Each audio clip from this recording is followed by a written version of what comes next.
Tribunal de Justiça diz que a Transerp pode multar. Depois de uma decisão proibindo, o TJ derrubou a sentença e liberou os marronzinhos. O Tribunal de Justiça de São Paulo considerou legal a Transerp fiscalizar, autuar, aplicar penalidades e arrecadar multas. Quem não gostou nada da decisão foram os motoristas.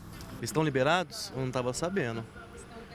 Inclusive, há um mês atrás eu já levei 4 multas deles.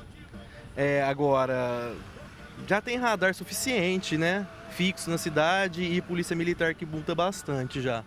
Agora eles acho que estão querendo ganhar dinheiro mesmo, né? Às vezes nós estamos trabalhando, no trabalho, fazendo o nosso serviço que nós escolheu para fazer. Quando você chega, a multa está no para-brisa, quer dizer, não existe uma coisa dessa.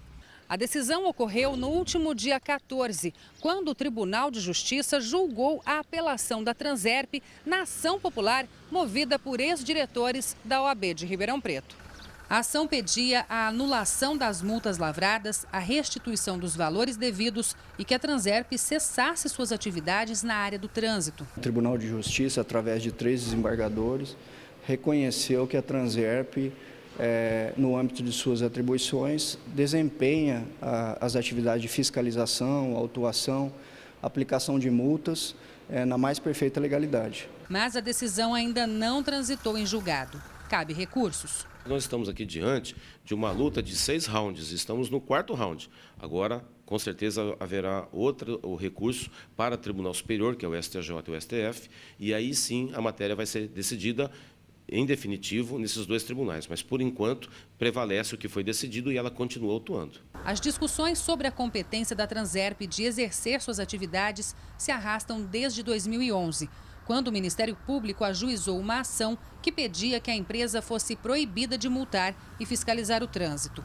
Em maio de 2014, o mesmo tribunal manteve a proibição da aplicação de multas, autorizando somente a fiscalização do trânsito. Mas em fevereiro deste ano, analisando recursos interpostos pela empresa, o mesmo tribunal considerou legítima a aplicação de multas. E agora liberou de vez. O dinheiro vindo das multas tem destinação certa, conforme prescreve o artigo 320 do Código de Trânsito Brasileiro. Ou seja, ele deve ser aplicado em educação, engenharia, sinalização, fiscalização e policiamento de trânsito.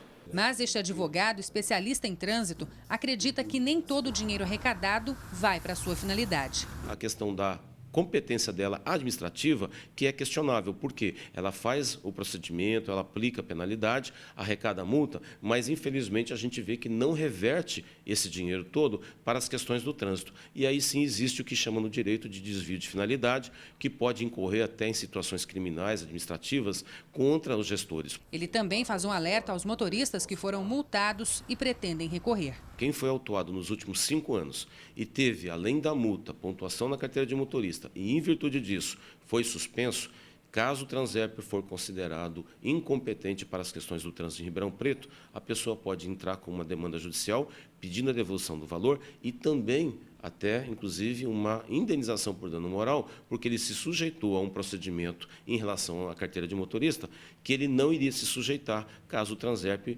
já fosse antes condenado como incompetente. Renata Carvalho para o Jornal da Clube. Confio com essa decisão da Justiça, os motoristas podem se preparar para mais uma avalanche de multas. É verdade.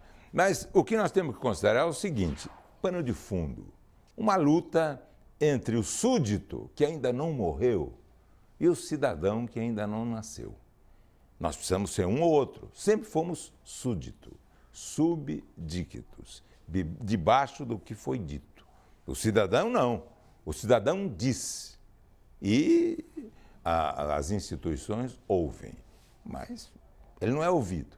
O cidadão pode ser representado na geometria analítica e na geometria euclidiana como um triângulo.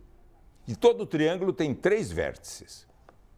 O triângulo do eleitor, lá na ponta, num vértice, e na base, 2 vértices. Uma delas, a do consumidor, e no outro vértice, o terceiro vértice, o do contribuinte. Bem, o contribuinte passou a ser também um súdito, porque nós temos aí a abertura de 2 políticas. Quando estabelece uma política fiscal, é pró-fisco, pró-fazenda, pró-erário, ourário, onde se punha o dinheiro, ouro, horário, que nós chamamos de erário.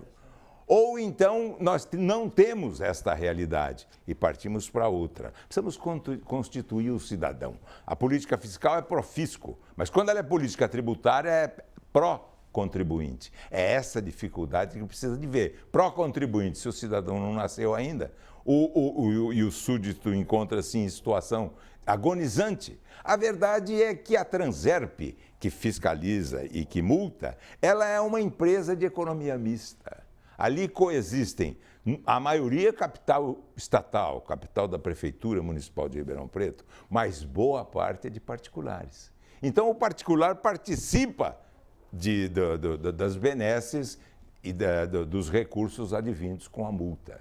Isso é que não pode. Exatamente esse aspecto que tem que ser considerado. Porque, afinal de contas, o que é público e o que é privado é privado. Na mistura, só se pode atuar na área econômica, jamais na área tributária ou mesmo com multa, com tarifas que são cobradas desde que autorizadas pelo parlamento e sem o capital privado. O capital privado que é parte do patrimônio dessa empresa. É preciso verificar sempre que dinheiro público, diziam os italianos, é como água benta.